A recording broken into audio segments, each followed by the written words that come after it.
tulai igam sungu vahin khangdong cha cha chapang cha cha a zinei hi mihim akitam hetan chapang cha cha a zinei chu asi ham asi hilawahi asi e itiu hipon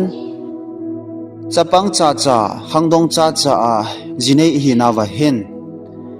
abuina chu pi ham nule paten boy chapang cha zina nei dale ithei loading a hi nakum ki domin lang aban tingle zinejin atiu khu khangdong tampi in kanule kapan zinei dinga ai kham hi thasit nain akigialovin ai thim theji powin ai heji chu hi lawa hi khangtha te ho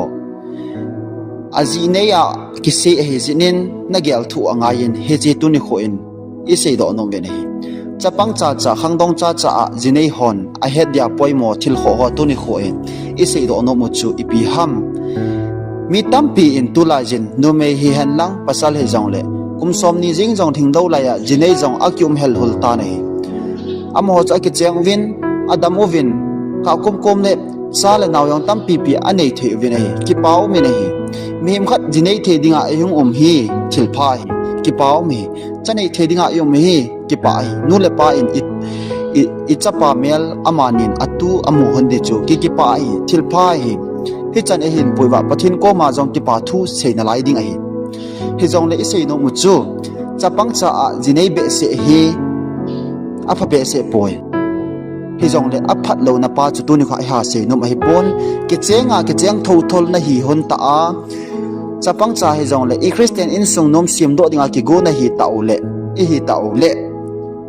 hi ti zo hin o te ai lowal iti ding ham ti pa hi tu ni kha se do no mai mi tampi tu lai khangdong cha cha ji nei na wa hin mi kon khat hi kilung sit be se ji ham anu le pa in a hen gut ji ham ai le wale anu le pan aphat sa lo na ke cheng tampi omin agu a ki jam tho tampi omin kon khat chu school kai thasit ji hama mo ji nei jong omin kon khat chu nu pa hin kho man thano mai jing sa ki mo chen jong omin aki mo ngai ji be sa ki mo chen jong omin ain sung gen theina ha sat na ipi atu ding ham he thim lo lai kho ma jong ta sa pi hling lo la ji nei tam pi jong a omin ei anu le pa ha sat ding gel thim be se lo lai in chen sim na ki go mi tam pi omin ei kon kha jong chu achapan na ka uwa pasal chapang zo jong aom ki jina lai jin ake chen wale ki to thei mo mong lo in sunga pi hling ta hin kho mang thei mo lo chapang ta hin kho mang na lai mi tam pi omin ei ake chang win sa le naw anei te ong jong le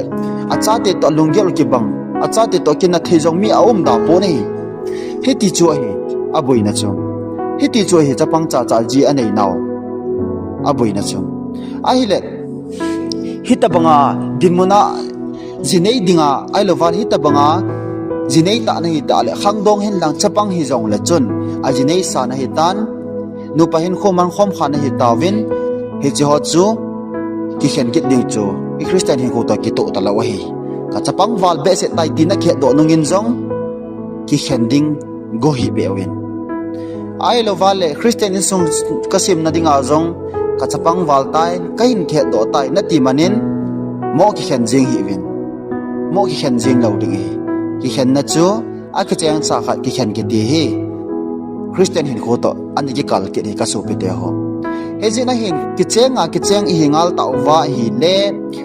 ha satni boini jong le numei jong na panding pasal jong na pan ngai chapang jong le chon pasal jong mi pa din mun hin tu ding ni tan chana nei ding na cha ten hepa na hin ti diu hi minu jong chapang jong le chon minu din mun tu nei tan na ji avai kun do chu seba bola vai thong ding in sung su thing ding chana nei ting ale na cha ten heno na hin ti diu ta hitia in sunga mi mo kha jong na hi ding ta na ki pilhin sa ngai hi chuting ta da ha sat na tampi jong ding na kum thlom na chapan jina jong a so na ki fai pi na jong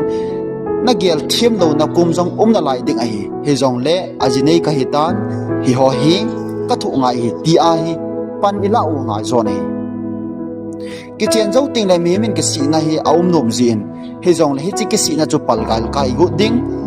malam hin khozo vet thu pi ngai hi kisi jina ki mo khen jing di lo hi hitabang ho hasat lo ho ahung ting ale nagen thading a het jena nu le pa tampi in boy na kum ki hin lang na lung gel ki hin lang na in chen ning ki sim tum sang ji na jin ati lo naw chu hi chi abul hung hi ai আজি chumi piling khan en ji nei te nga ha sat ni jong ki mai to pe dan thimin te ti hi ai lo wale in chen lo chen akisim tu masat te nga jong le